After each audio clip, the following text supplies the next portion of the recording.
Okay, looks like I am live. Hi, YouTube family. Thank you so much for joining. I'll wait a couple minutes to let some more people join in. So in the live chat, say hi and tell me where you're connecting from. Hi, Sudeep. Hi, Gulshan.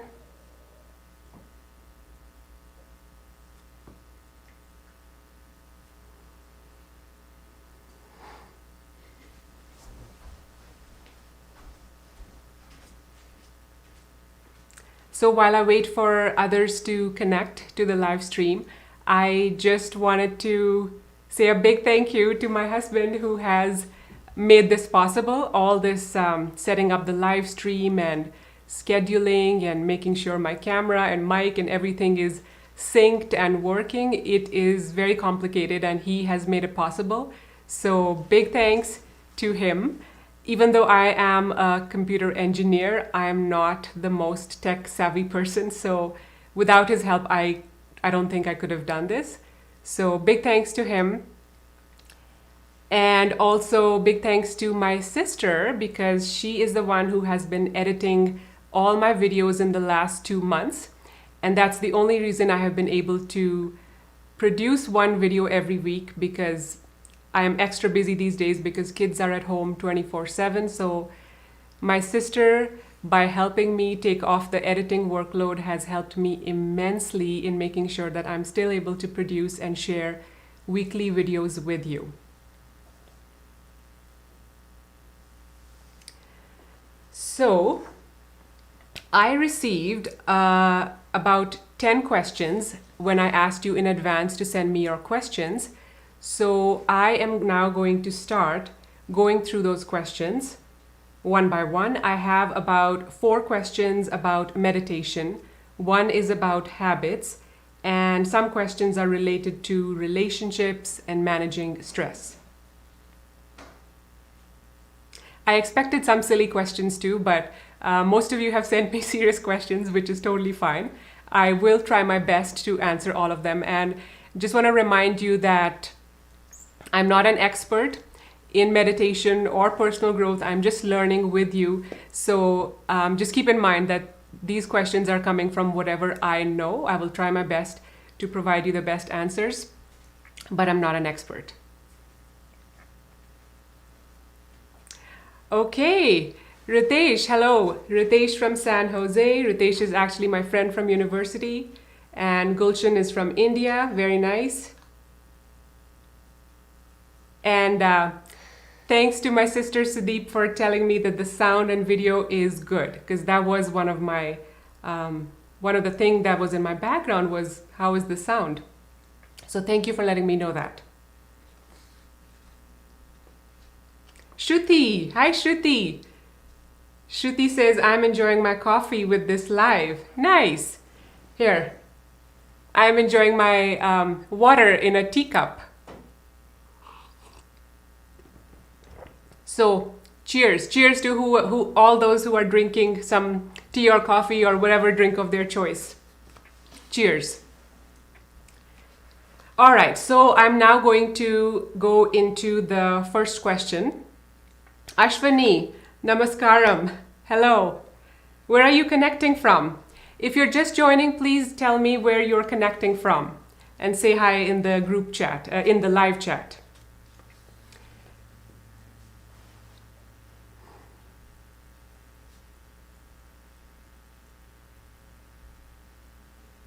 Kids, do you want to come and say hi to them? Come, show your face, say hi.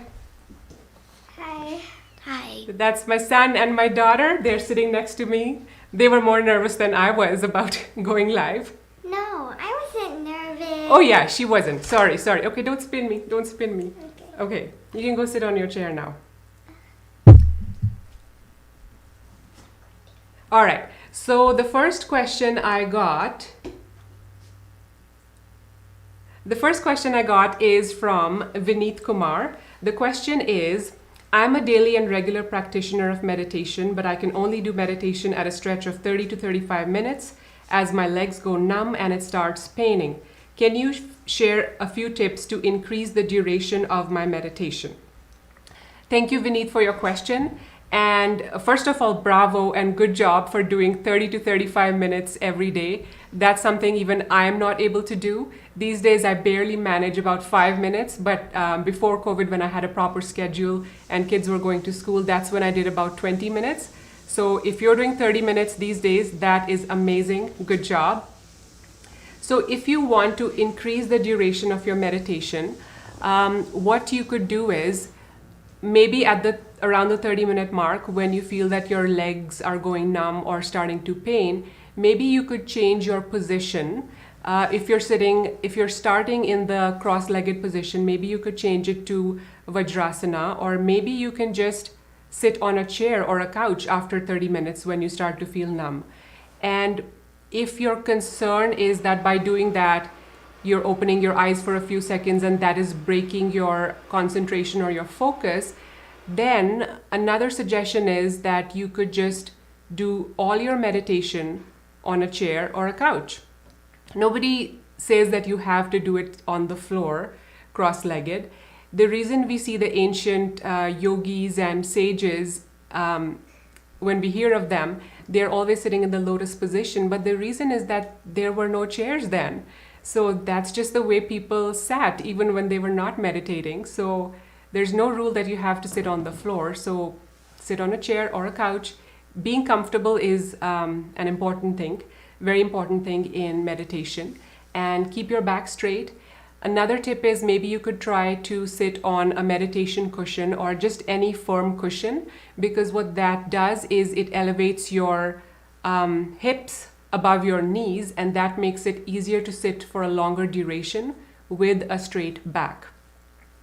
Also, I have made a video about posture. The video is called "Do You Find Sitting Meditation Uncomfortable?" An easy way to find this video is to go into my channel and find the playlist called Best Meditation Tips for Beginners. And this video will be the 4th video in that playlist. So check out that video. You may find some more tips in that video related to your question. So that was the first question. Hi Silu Didi. She's joining from California. Nice to see so many people joining. Thank you guys. I really appreciate you joining, and thank you for supporting me and encouraging me by joining me today. Okay, I'm going to move to the next question now. It comes from Ashwani, and I know Ashwani is on the chat, so I know Ashwani, you're watching. So your first question was, I include some practices in my routine, but it works only for a few days. After a few days, I again come to bad habits due to mental laziness, but I do again and restart it, but it happens periodically. I want to know when good practice will convert in my habits, why it broke again and again while I know I don't want to break my practices. So Ashwani, if I understand correctly, what you're saying is that you're not able to make your good habits stick. You're able to start, but you're not able to stay consistent with them. So to answer your question, I'm going to give you 2 tips. The first one is with any new habit, let's say it's exercise or meditation, start small. In the beginning, when we are excited to start a new habit, it's easy to just, do it for 30 minutes or 1 hour, but then it's hard to maintain that big goal over time. So then what happens is you skip a day, and then you skip 2 days, and then you just give up. So start small. So whether it's meditation, exercise, or any new habit that you're building, start with only 2 minutes a day or only 5 minutes a day, and use that to build your momentum and consistency. Because it's only 2 or 5 minutes, you will be able to continue. And once you have built that momentum, let's say for a month or maybe 2 weeks, then slowly increase the duration. So that's my first tip. And my second tip is habit stacking. And this is something I learned from the book Atomic Habits, which is an excellent book, by the way. If you have time, I would highly recommend you to read it or listen to it. So habit stacking is when you want to add a new habit into your routine, you stack it on top of an already existing habit. So let's say if it's meditation, you can say that after I brush my teeth in the morning, I'm going to meditate for 2 minutes every day.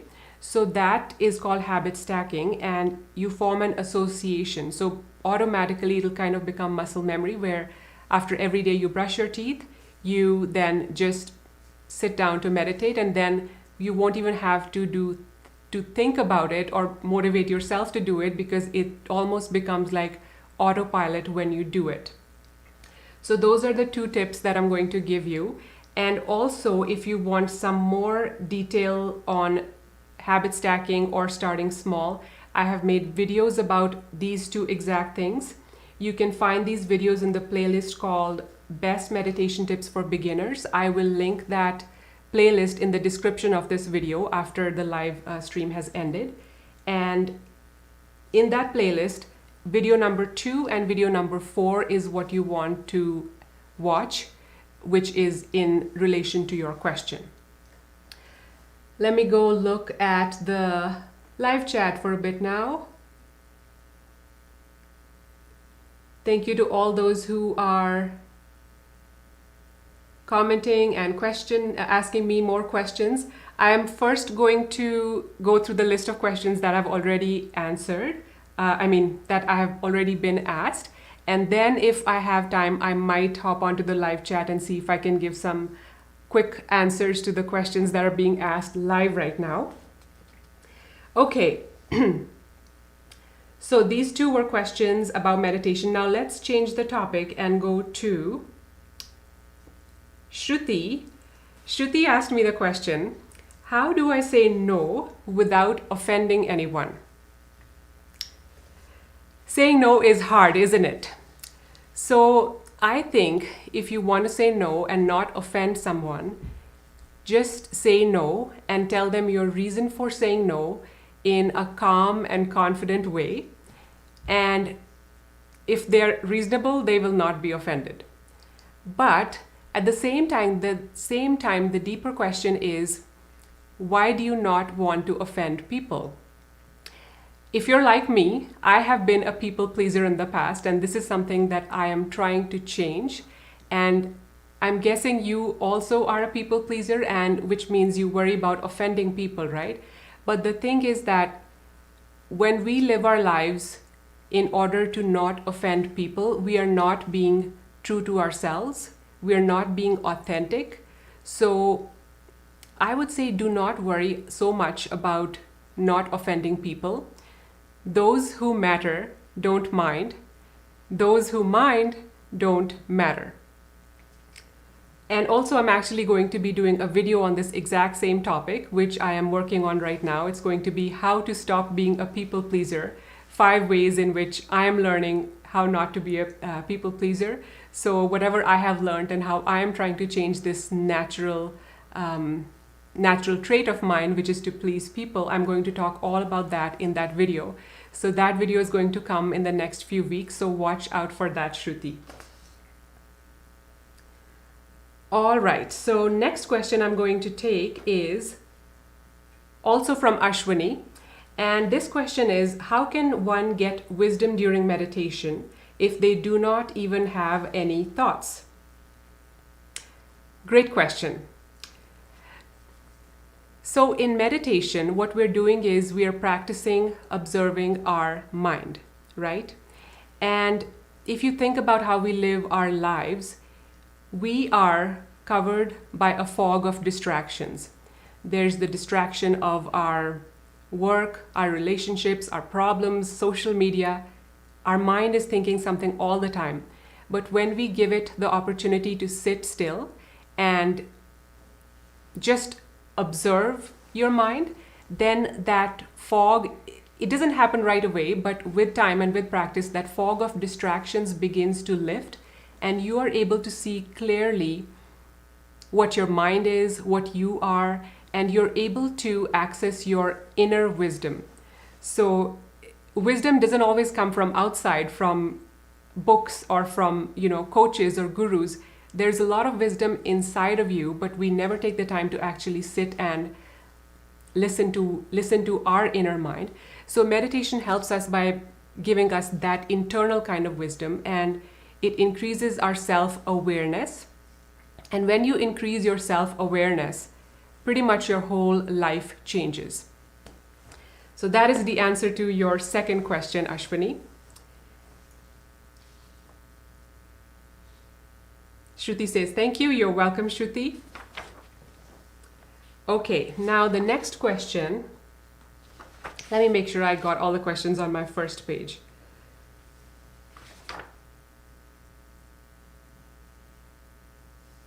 Okay, yes, I did.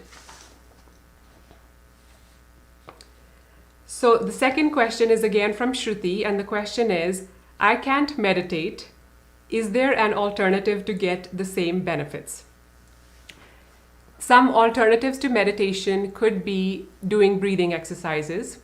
And I have a playlist of just called breathing exercises, which has some very easy breathing exercises, Shruti, so you can try them. They're easy to do and they're very quick to do. Another one would be journaling. Have you tried to journal?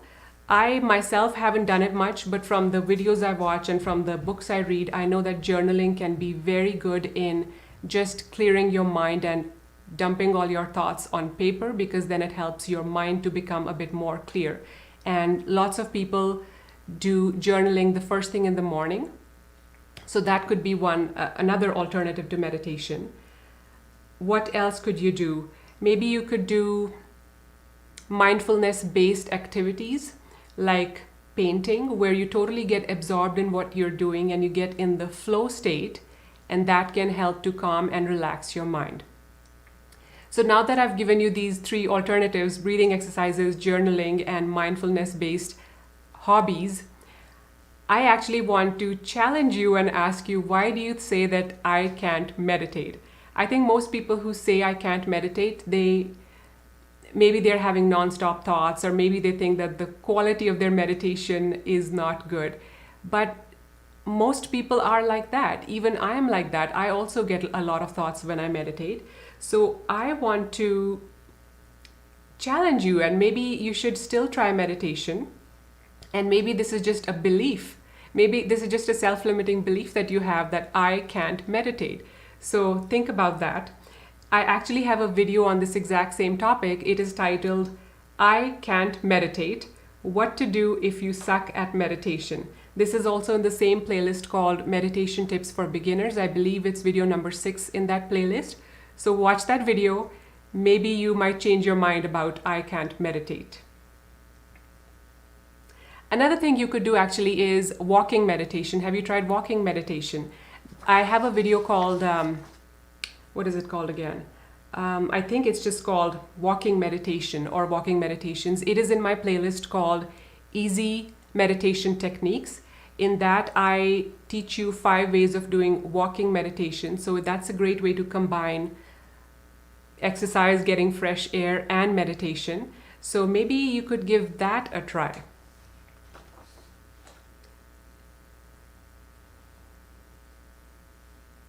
Sudeep is saying, I know Shruti is a big fan of journaling. Okay, thank you. So next question, again from Shruti, is how do you deal with a workaholic husband? I wish I knew the answer to this, Shruti, but let me try to answer it. I would say that if your husband is workaholic, then let him be, but you be the person in charge of the fun. You be the CFO, the Chief Fun Officer in your house. That's what I am, actually. My husband mostly focuses on his work, and I am the Chief Fun Officer. I am the one who initiates all the vacation planning, or these days we're not doing vacations because of COVID. So these days I'm the one who's planning all the fun, COVID-safe staycation ideas. So recently we've done rafting, we go biking, and today we did downhill karting one day. All safe outdoor activities. Safe means COVID safe. And actually today we're going to do our first family drive-in movie. We're going to watch the movie Ghostbusters sitting in our cars on a big screen in a big park. So we are very excited and looking forward to that. So yeah, that's all I can really say. You take the charge of fun, and you can't really change somebody else, but you can change yourself. So that's my answer.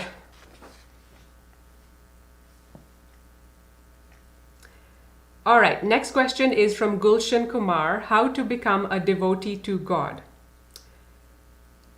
I would say start with why. Why do you want to become a devotee to God? If you keep asking yourself this question, you will get the answer. And once you have your why figured out, the how will take care of itself. I think this is the best attempt I can do to answer your question, because I am myself not a devotee to God. I am spiritual, but I am not religious. So ask yourself why.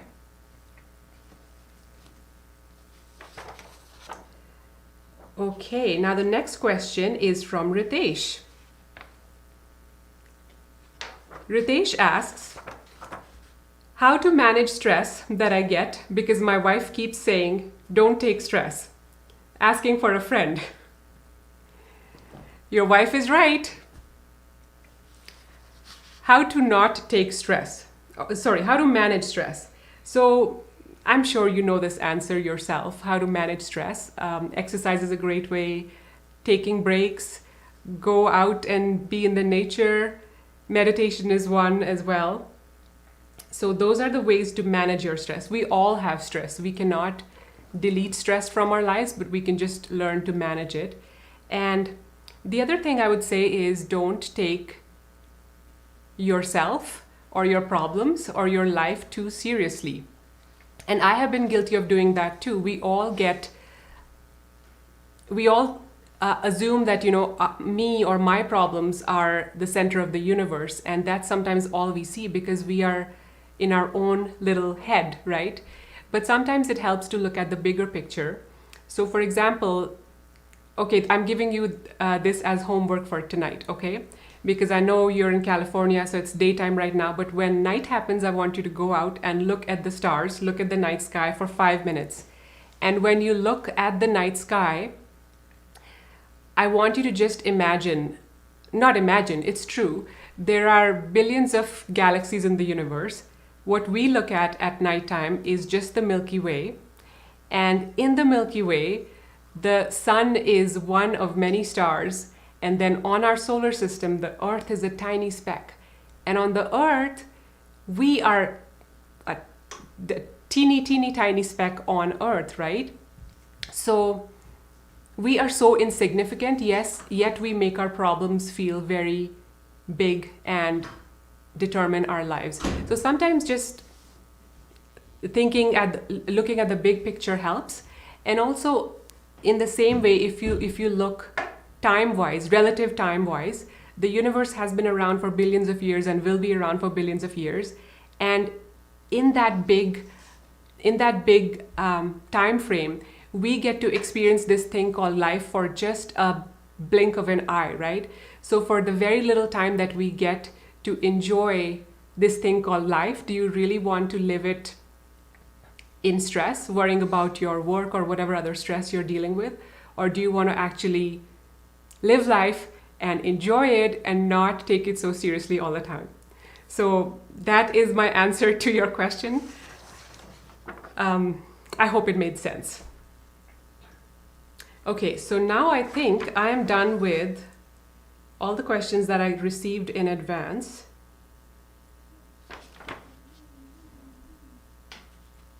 Yes, I am. So now let me take a look at the live chat and see if there are any further questions.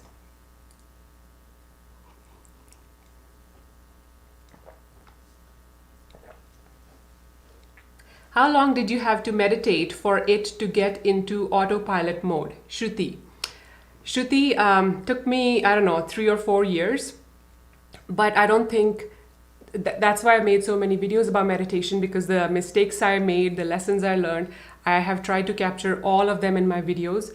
So the things that slowed me down in my meditation journey, my goal was that if it took me three years or so, it takes my viewers less time than that, because they don't have to reinvent the wheel and learn from my mistakes.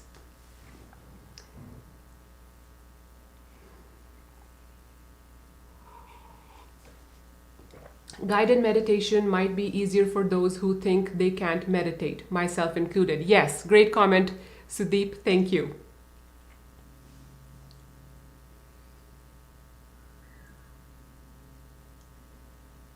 Gulshan Kumar asks, is it possible to get moksha just by spiritual way and not be religious? Tough question. I know nothing about moksha. I know nothing about enlightenment. Moksha is another word for enlightenment. So yeah, I think I'm the wrong person to ask this question because enlightenment is not my goal or my something I've experienced. So I'm definitely the wrong person to ask. My goal is like the reason I meditate is just to, you know, live life more fully, to enjoy life more fully, and for all the benefits that meditation gives me. Enlightenment or moksha is not my goal. So yeah, that's my answer.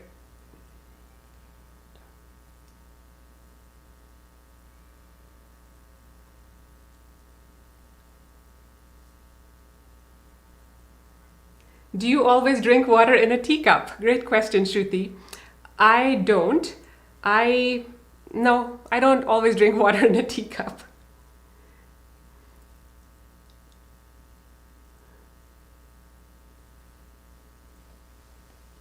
Sulukor, you can't avoid stress, I believe, but how to focus along with stress?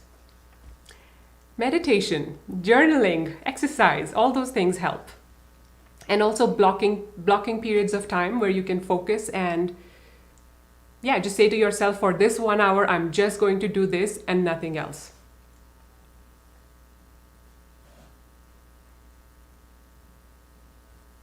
Okay, I believe that is the end of the questions on the live chat. We've gone for almost half an hour. Wow. So once again, I want to thank you all for joining me today. This is my first live and I have to admit, one of my fears was nobody will join.